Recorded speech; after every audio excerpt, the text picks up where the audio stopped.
ఇక్కడ కుట్ర ఏం జరిగిందంటే, ఇప్పుడు నేను మీ ద్వారా తెలంగాణ ప్రజలకు కానీ, రాజకీయ నాయకులకు కానీ, నీటిపారుదల ఇంజనీర్లకు కానీ చెప్పేది ఏంటంటే, ఇదొక నిరర్ధక ప్రాజెక్టు. ఇప్పటిదాకా పెట్టిందంతా వేస్ట్, ఇక ముందు పెట్టబోయేది వేస్ట్. వీళ్ళ ప్రాణ త్యాగాలకు కూడా నిష్ఫల త్యాగాలు ఇవి. ఇప్పుడు ఎవరైతే చనిపోయినలో ఏ రకంగా ప్రయోజనం లేని నిరర్ధకమైన త్యాగాలు అవి. ఎందుకలా ఎవరు అనలేదు, ఇప్పుడు నేను అంటున్నా. ఎందుకు అంటే రీజన్ ఏంటి సార్? మనం తవ్వేది ఎందుకమ్మా? నీళ్ళు రావడానికే కదా, నీళ్ళు రావాలి కదా.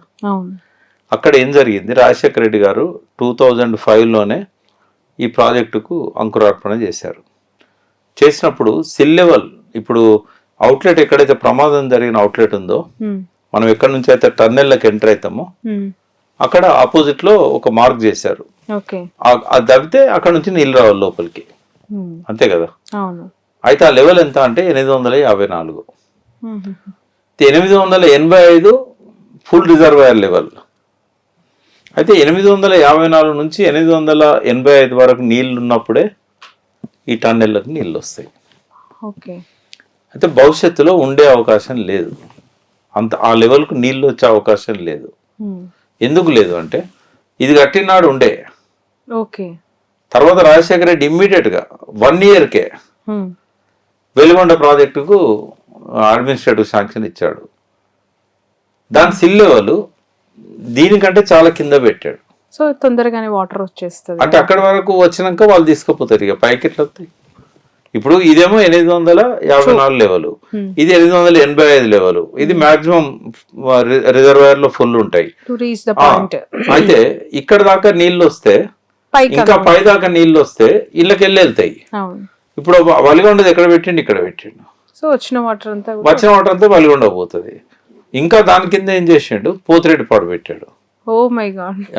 840 ఆ లెవెల్లో పెట్టి ఏం చేసిండంటే, అక్కడికి కూడా నీళ్ళు వచ్చుడు కష్టంగా ఉన్నదని చెప్పి 830 దగ్గర ఒక పంపింగ్ స్టేషన్ పెట్టిండు. పెట్టి ఒకవేళ నీళ్ళు ఎక్కువ లేకపోతే పోతిరెడ్డిపాడుకు నీళ్ళు రావు కదా, ఆ లెవెల్ లేకపోతే పంపింగ్ తోని పోతిరెడ్డిపాడు నింపి కిందికి పంపాలని చెప్పి చేశాడు. అంటే 830 దగ్గరనే ఈ వచ్చిన నీళ్ళు వచ్చినట్టు ఖాళీ అవుతాయి. ఒక రోజుకు 5 TMCల కంటే ఎక్కువ నీళ్లను తీసుకుపోవడానికి ఏర్పాటు చేశాడు పోతిరెడ్డిపాడు ద్వారా. 5 TMCలు చాలా ఎక్కువ కదా.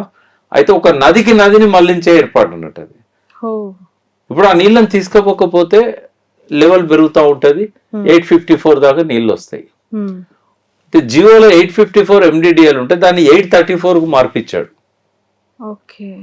రాజశేఖర రెడ్డి. 834 దగ్గరనే డ్రా చేసుకొని పోయేటట్టు పెట్టుకున్నాడు.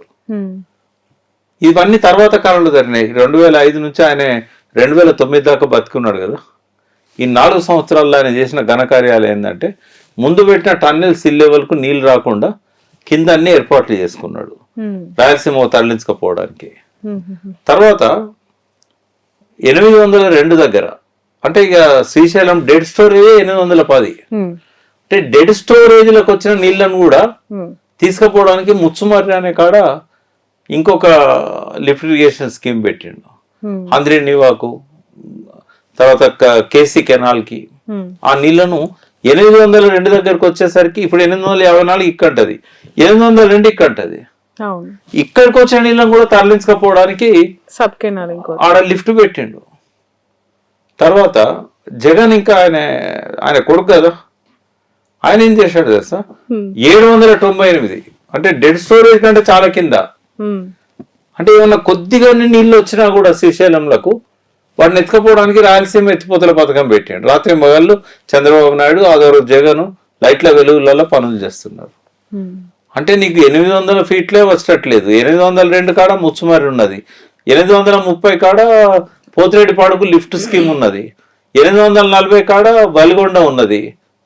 ఎన్ని రకాలుగా శ్రీశైలం చుట్టూ పొక్కలు పెట్టేసి ఇక వీళ్ళు ఇట్లా చేసినప్పుడు మనం ఎందుకు చేయకూడదని చెప్పి పాలమూరు రంగారెడ్డిది 800 కాడ కేసీఆర్ పెట్టిండు.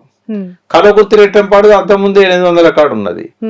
ఈ ప్రాజెక్టులకు అన్నిటికీ నీళ్లు పోతే ఇవే 400-500 TMCలు అవుతాయి. ఇంకా 854 కాడికి నీళ్లు వస్తాయమ్మా. Highly impossible. వచ్చిన 10 ఏళ్ళకి ఒకసారి ఇంకోటి. ఇదే టైంలో upper Krishna project supreme court direction ఇచ్చింది. వాళ్ళను 524 మీటర్ల దాకా, మీటర్లు అవి, ఈ ఫీట్లు నేను చెప్పింది 524 మీటర్లు అంటే 1500 ఫీట్లు అంతవరకు నీళ్లు ఆపుకోవచ్చు అని చెప్పింది.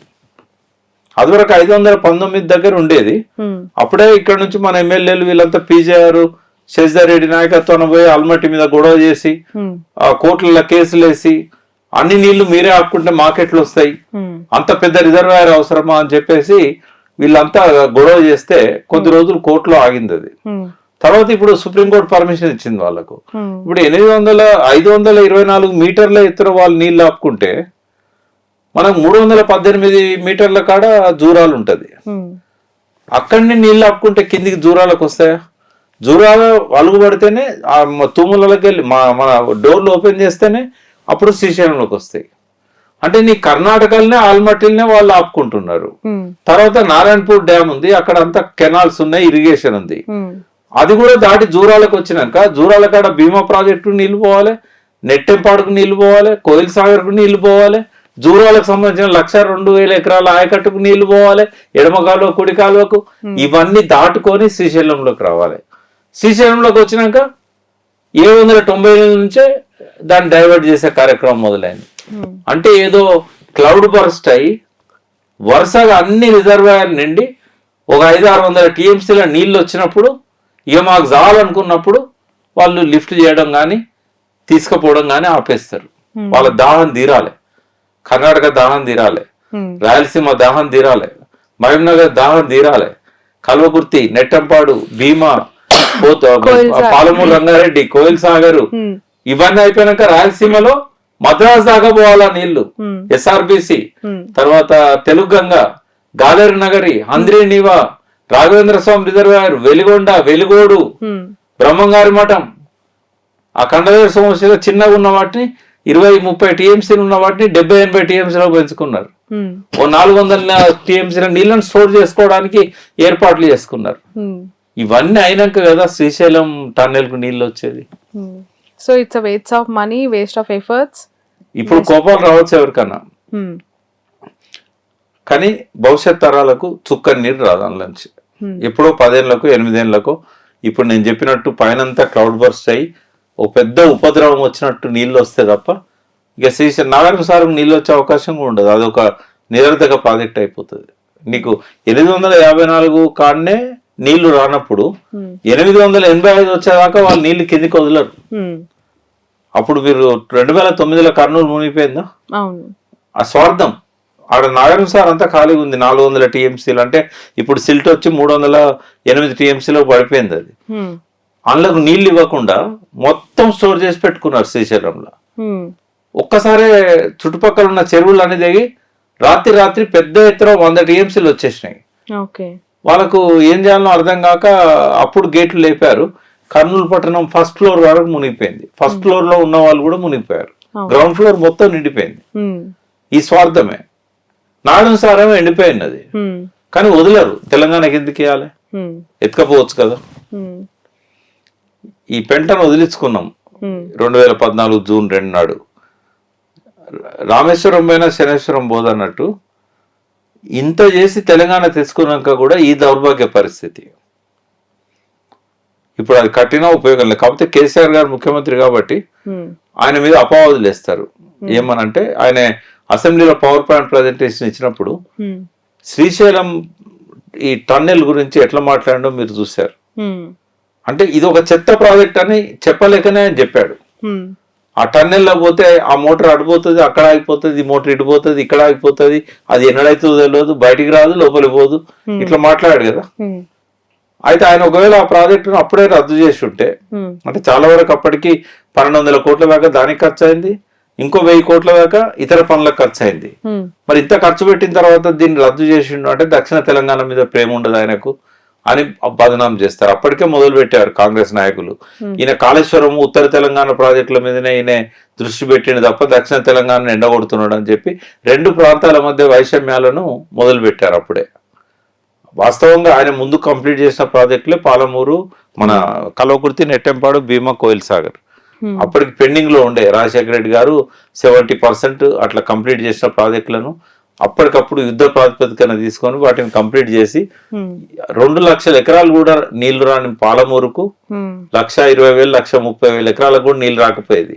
11 లక్షల ఎకరాలకు నీళ్లు ఇచ్చాడు ఆ ప్రాజెక్టులను పూర్తి చేసి, చెరువులన్నీ నింపి మిషన్ కాకతీయమని.